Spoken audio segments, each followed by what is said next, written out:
El mar no perdona. Desde los albores de la navegación, los hombres han temido aquello que no pueden ver, más allá del horizonte. Las aguas gélidas del norte esconden no solo tormentas y escollos, sino también historias que desafían la lógica, cuentos susurrados entre dientes por marineros curtidos, relatos que hielan la sangre más que el viento polar. Uno de ellos, quizás el más inquietante de todos, es el del Octavius, un navío mercante que se convirtió en un mausoleo flotante, atrapado por el hielo y devorado por el olvido. No es una leyenda inventada para asustar novatos en una taberna portuaria. No. Lo que ocurrió a bordo del Octavius es real, documentado, y hasta hoy sin explicación. La historia comienza en 1761. El Octavius zarpó de Londres cargado de mercancías rumbo a las costas de China. A bordo, una tripulación experimentada, un capitán respetado, su esposa y su pequeño hijo. Eran tiempos de expansión y ambición. Cruzar medio mundo a vela no era hazaña menor, pero tampoco inusual. El viaje de ida transcurrió sin incidentes.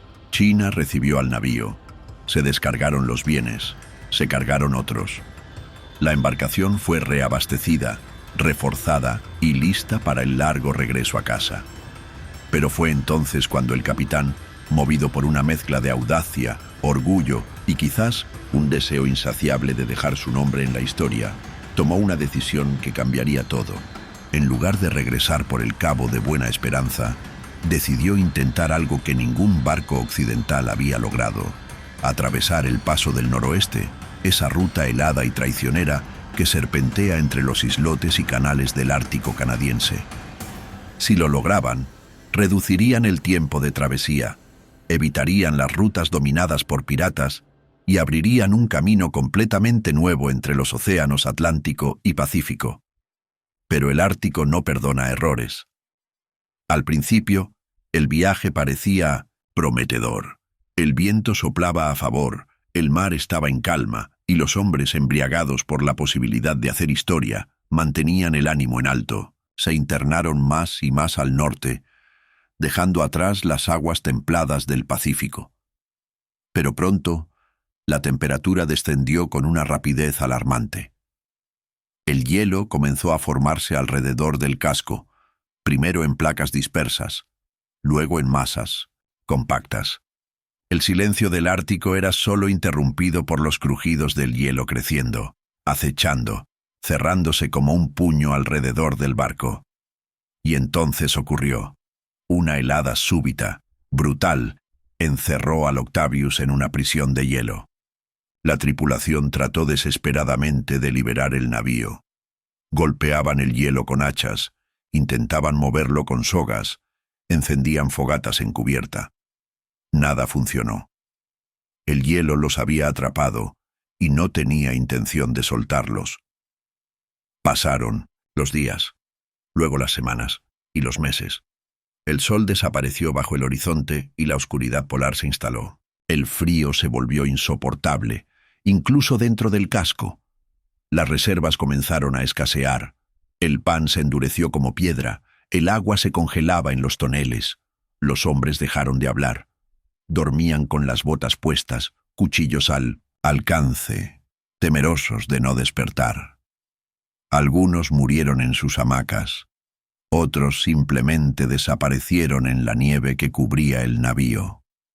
El Octavius se convirtió en una cápsula del tiempo, un ataúd de madera a la deriva, sin timón, sin rumbo, una tumba helada navegando lentamente entre los témpanos, guiada solo por las corrientes invisibles del norte.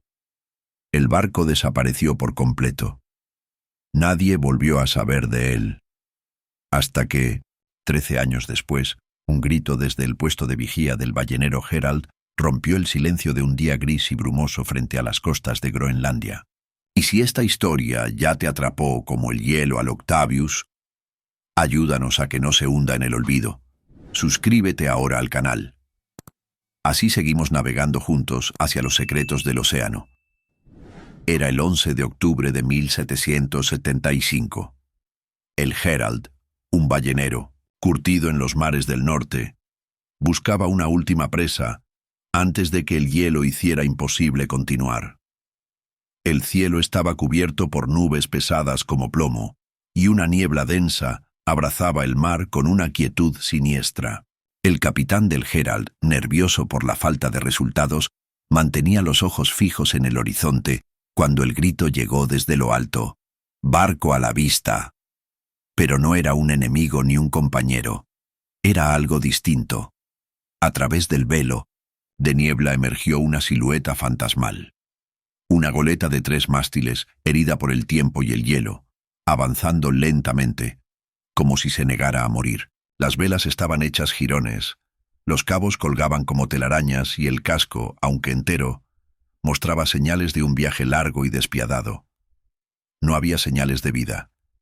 Ningún grito, ningún saludo, ningún movimiento. Solo el sonido del viento y el golpeteo del mar contra los costados del barco. El capitán del Herald, intrigado y ansioso por una posible recompensa, ordenó una expedición inmediata. 5 hombres, incluyendo al primer oficial, descendieron al mar en un bote de remos y se acercaron a la embarcación a la deriva. El aire era tan frío que sus respiraciones formaban nubes densas frente a sus rostros. Treparon por la borda, y lo que encontraron al otro lado marcó sus vidas para siempre. El silencio era absoluto. Cada paso sobre la cubierta helada crujía, como si pisaran huesos. Todo estaba inmóvil, cubierto por una fina capa de escarcha. El primer cadáver apareció junto a una escotilla, un marinero congelado con el rostro deformado por una expresión de horror indescriptible. Sus ojos seguían, abiertos como si aún observaran algo más allá del tiempo. A medida que descendían hacia los compartimentos inferiores, la temperatura bajaba y el olor del encierro, de la muerte atrapada, se volvía insoportable. Allí estaban docenas de cuerpos, marineros petrificados en posiciones cotidianas. Uno sujetando una cuchara vacía, otro enrollado en una manta raída, varios más colgando de hamacas como marionetas olvidadas. Ninguno parecía haber muerto en combate o por violencia. Fue la espera, el frío, la resignación. Pero el horror absoluto les aguardaba en la cabina del capitán. El primer oficial del Herald, con el corazón en la garganta, empujó la puerta. El crujido de las bisagras congeladas fue como un grito. Dentro, sentado ante su escritorio, estaba el capitán del Octavius, la pluma aún entre sus dedos, los ojos vacíos mirando el pergamino como si buscara la palabra que nunca llegó. Frente a él, cubiertos por mantas, los cuerpos de su esposa y su hijo. Ella abrazándolo, el niño oculto en su pecho. Una escena tan íntima como trágica, congelada, para la eternidad. A un lado, otro tripulante, con un yesquero en las manos rígidas. Había intentado encender un fuego. Quizás el último intento de salvarlos. Nada estaba alterado. No había signos de saqueo ni de desesperación desordenada, solo quietud. Una calma macabra, como si el tiempo mismo se hubiera detenido. Los hombres del Herald no soportaron más. Salieron de ese infierno blanco como almas perseguidas por demonios invisibles. Nadie hablaba. Solo al regresar al barco, uno de ellos reveló que había recuperado el cuaderno de bitácora del capitán, arrancándolo de sus dedos congelados. Esa noche, reunidos bajo la escasa luz de un candil, leyeron los pocos pasajes legibles. El primero fechaba en 1761, al partir de Londres. El último, fechado el 11 de noviembre de 1762, señalaba una posición de 75 grados norte y 160 oeste. Un punto profundo en el corazón del océano Ártico, cerca del actual Point Barrow, en Alaska. Eso significaba que el Octavius había estado atrapado en el hielo por más de una década, viajando sin rumbo, arrastrado por corrientes inmutables, siempre hacia el sur, siempre a la deriva. Una tumba flotante guiada por la marea. El Herald no intentó remolcar la nave. No se atrevieron a tocarla de nuevo. Algunos incluso hablaron de incendiarla, de hundirla. Pero el miedo a lo desconocido los paralizó. Dejaron que se perdiera otra vez en la niebla, como si nunca hubiera existido. ¿Estás sintiendo el frío de esta historia? Imagina lo que vivieron ellos. No dejes que se pierda entre las olas del olvido. Suscríbete ahora y sigamos explorando juntos los misterios del océano.